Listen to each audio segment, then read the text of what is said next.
مضاف کے بارے میں تفصیل سے اگر آپ آئیں گے تو 4 پوائنٹ آپ کے سامنے بیان ہو گئے. لکھے ہوئے میں ہے ال نہیں مانتا، بڑا کلیئر ہو. تنوین نہیں آ سکتی، ٹھیک ہے، تو تنوین نہیں آ سکتی. اس میں آپ نے یہ یاد رکھنا ہے کہ تنوین نہ آنے کا مطلب صرف دو پیش نہیں ہے. ہاں جی، تو سب کو تنوین کہتے ہیں. اس کا مطلب ہے تنوین تینوں کے لیے ہے، تو تینوں حرکتیں مضاف لیتا ہے. زبر بھی لیتا ہے، پیش بھی لیتا ہے، زیر بھی لیتا ہے، آ سکتی ہے. یہ یاد رکھنا. اس کے الٹ مضاف الیہ جو ہے وہ صرف ایک حرکت مانے گا. اس لیے موازنہ رکھنا بڑا ضروری ہے کہ ابھی میں یہ بات طے کر لوں، ٹھیک ہے نا. اب آگے جا کے ایک حرکت جو کسرہ ہے وہ اپنی شرط کے تحت مضاف نہیں لیتا، وہ کسی اور شرط کی وجہ سے مضاف لے نہیں سکتا. وہ ہے غیر منصرف اسم. میں کیا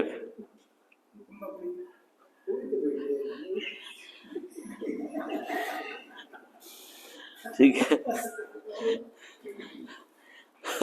جو مبنا ہے نا وہ مضاف الیہ آ ہی نہیں سکتا. اس لیے بڑے دھیان سے سنیں، کیوں میں نے کہا کہ یہ سبجیکٹ وسیع ہے، میں خود کہہ رہا ہوں اس بات کو، تو ایک ایک بات کو یاد کرنا ہے. تو میں بھی بڑا سنبھل کے الفاظ بول رہا ہوں، ادھر ادھر ہو جانے سے بعد میں مشکل ہوگی.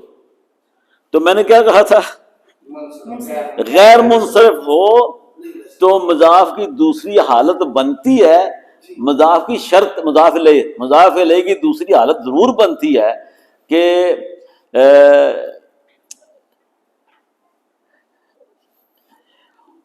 میں آگے نہ ہی جاتا تو اچھا تھا.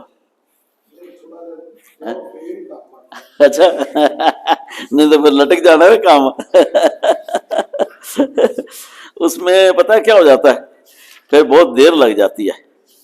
پھر وہاں سے نکل کے آنے کے لیے صرف ٹائم ضائع کرنا وہ مسئلہ ہو جاتا ہے، وقت تھوڑا ہوتا ہے. تو جیسے اگر میں یہاں پہ اس کی جگہ پہ یہ منصرف اسم ہے.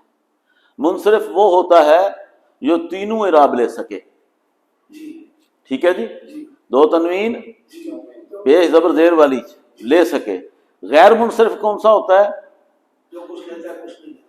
کچھ لیتا ہے کچھ نہیں لیتا، اور جو مبنی ہے وہ کچھ بھی نہیں لیتا. اب سمجھ آئی؟ تو منصرف، غیر منصرف، مبنی تین مختلف چیزیں ہیں. سمجھ آ گئی ہے؟ اس کا مطلب ہے کہ یہاں پہ یہ منصرف ہے.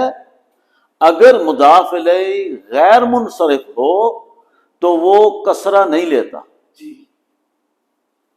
کسرہ نہیں لیتا، دمہ بھی لیتا ہے، فتحہ بھی لیتا ہے. لیکن نصبی اور جری حالت دونوں میں، میں نے اس میں بھی لکھا ہے، دونوں حالتوں میں یہ ہم نے بڑا پرانا پڑھا تھا تثنیہ کے لیے، آنی عینی.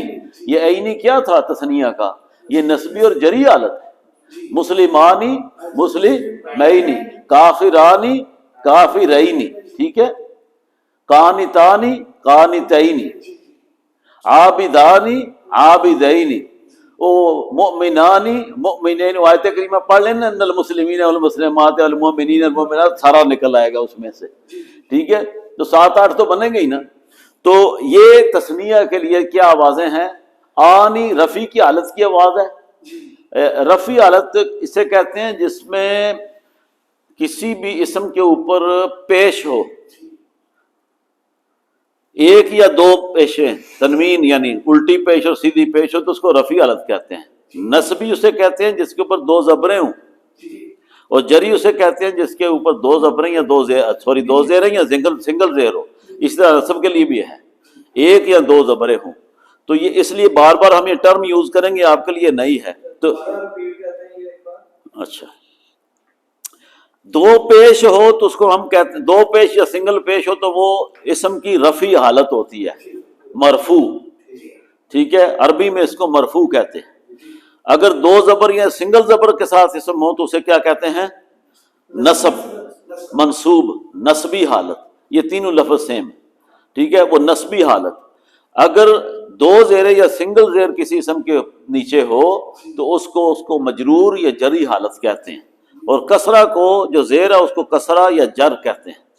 ٹھیک ہے، مختلف جگہوں پہ یا کسرہ پھر ہم جر بولتے ہیں، پھر اسی کو ہم مجرور کہہ دیتے ہیں.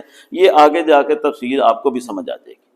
تو میں نے کہا کہ آپ کو ساتھ ملا لوں کیونکہ آپ کی خاموشی نے مجھے ظاہر کیا کہ آپ ساتھ نہیں ہیں. تو جناب واپس لوٹتے ہیں کہ آنی رفعی حالت میں ہوگا کوئی بھی تثنیہ جو یہ آواز دیتا ہے، چند لفظ لے لے. ٹھیک ہے، تو کتابانی کتابینی، مسلمانی مسلمینی، عابدانی عابدینی، کافرانی کافرینی. اینڈ پہ آنی اور عینی کی آواز آ رہی ہے. جو آنی کی آواز ہے وہ رفعی حالت ہے.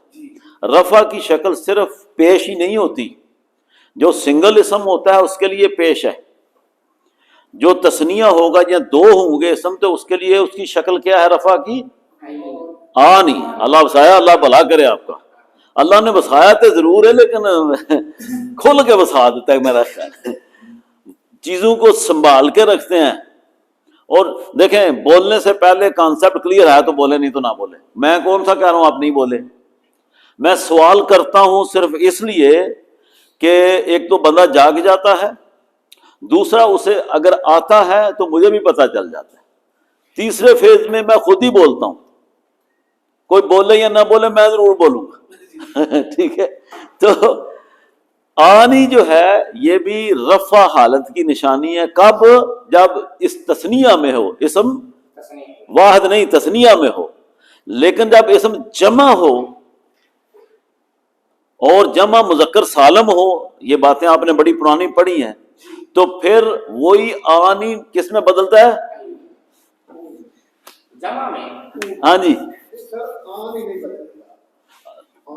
آنی مطلب تو رہ گیا نا جی، آنی ہی نہیں ہو گیا. میں تثنیہ چھوڑ کے مسلمن کو تثنیہ میں لے کے آیا تھا آنی کے لگا کے. میں کہتا ہوں اب مسلمن آنی سے کدھر جائے گا؟ تو وہ جمع بنے گا، وہ اونا میں بدلے گا مسلمن، آنی تو چھوڑ دے گا. ٹھیک ہے، بات تو میری ٹھیک ہے جو میں کہہ رہا ہوں نا کہ نسبی اور جری حالت جو ہے وہ تثنیہ کی. میں پھر کہتا ہوں جب تثنیہ سے جمع میں جائیں گے آنی عینی ہمارے ساتھ نہیں جائے گا، ہمارے پاس واحد اسم جائے گا. اسم کو لے کے ہم چلے تھے مسلمن کو، سنگل کو، واحد کو. کس میں لے کے آئے؟ تثنیہ میں. کیا لگایا؟ آنی. ٹھیک ہے، اب میں کہتا ہوں اسی اسم کو لے کے جمع میں چلتے ہیں، تو اب میں آنی تو ساتھ ہی نہ لے کے جاؤں گا. وہ تو میں نے مسلمن کے وقت تو دو تنوینیں ادھر چھوڑ دی تو آنی لے کے آیا تو کہا یہ رفیع حالت ہے. میں واحد میں کہا تھا کہ یہ رفیع حالت ہے، دو تنوین یا پہ اس کا سنگل ہونا. تو اب میں جمع میں جا کہتا ہوں نہ دو تنوین ہے نہ آنی ہے، اب کیا ہے؟ رفیع حالت اون. تو ہم نے یہ پڑھا تھا آنی عینی. آنی رفیع حالت تثنیہ کی یہ ہے، اور نسبی اور جری حالت کیا ہے؟ عینہ ہے. تو مسلمانی مسلمینی.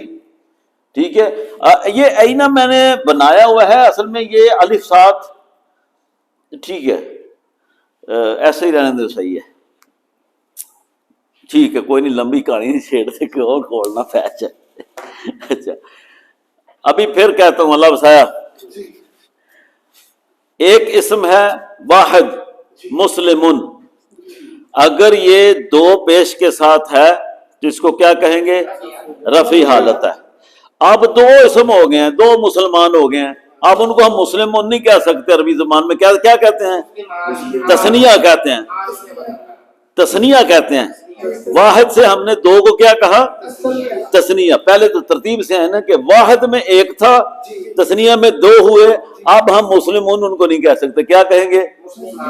اچھا، یہ حالت جو ہم نے کہی ہے یہ بالکل اسی وزن پہ ہے جو واحد کی حالت تھی، رفعی حالت. لفظ بدلا ہے، آنی کا اضافہ ضرور ہوا ہے، اس کی جو حالت ہے، جو اعرابی حالت ہے وہ رفعی ہی ہے آنی لگنے سے. کلیئر ہوا کہ نہیں ہوا؟ تو آنی جو ہے یہ رفعی حالت ہے، جیسے کتابن کی رفعی حالت ہے۔ اگر اس آنی کو میں نسبی یا جری حالت میں لے